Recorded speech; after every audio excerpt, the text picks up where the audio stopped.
C'est bon à savoir. On va s'intéresser aux bons gestes à adopter pour se protéger des chenilles processionnaires.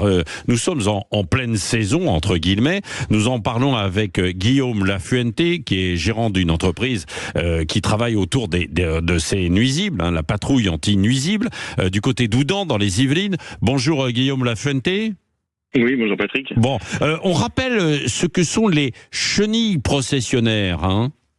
Alors, les chenilles processionnaires, ce sont des larves de papillons qui sont des papillons de nuit. Il y a deux types de chenilles processionnaires sur notre territoire. Ouais. Il y a les chenilles processionnaires du pin qui vont se retrouver principalement, comme son nom l'indique, sur les pins, mais qui peut aller aussi, et de plus en plus on le voit, sur des cèdres. Ouais.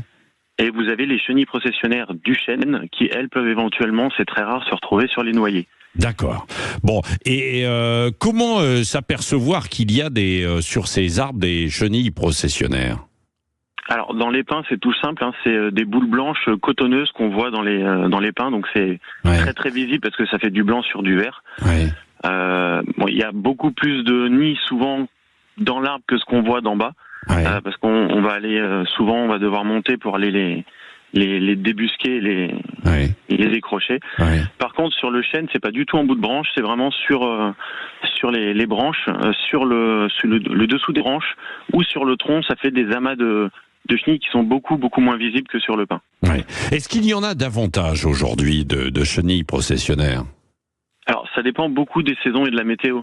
C'est un peu Dame Nature qui décide, notamment de la météo qui fait quand les papillons s'envolent. Donc, entre juin et août à peu près, c'est là que vont pondre les papillons pour les deux espèces, bien qu'elles ont un rythme biologique vraiment différent l'une de l'autre. Oui, d'accord. Bon, donc, alors, c'est évidemment dangereux pour les arbres, qui peuvent se retrouver complètement vidés de leur, un peu de leur sève et puis mourir en fait. C'est ça, en fait. Alors, pour les arbres, ça peut être fatigant, on va dire, si jamais il y a une grosse défoliation, si toutes les aiguilles sont mangées ou si toutes les feuilles sont mangées.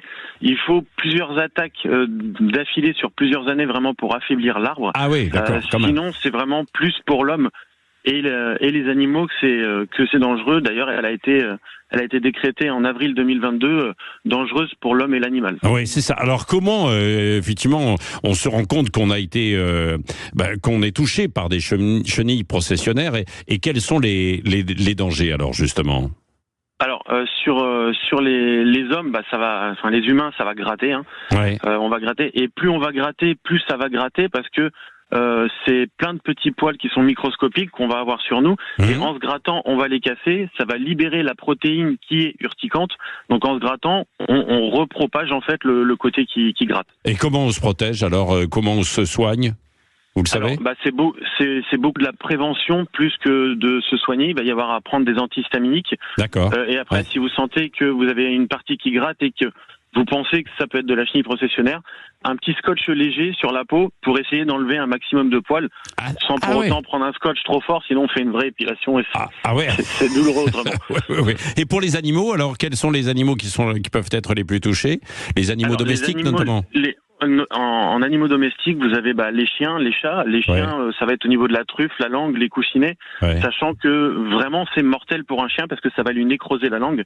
Et en fonction de la quantité de langue qui est nécrosée, forcément, un chien, il va plus pouvoir s'alimenter ni boire, quoi. Ouais. Bon, voilà. Donc vous intervenez, je rappelle votre entreprise en région parisienne, dans les Yvelines, c'est la patrouille anti-nuisibles. C'est bien ça. Tout à fait, c'est bien voilà ça.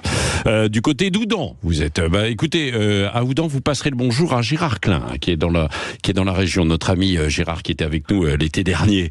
Merci. Très bien. Oui. vous ne le saviez pas, je vous l'apprends. Gérard Klein habite à Oudan. Voilà. Vous savez tout.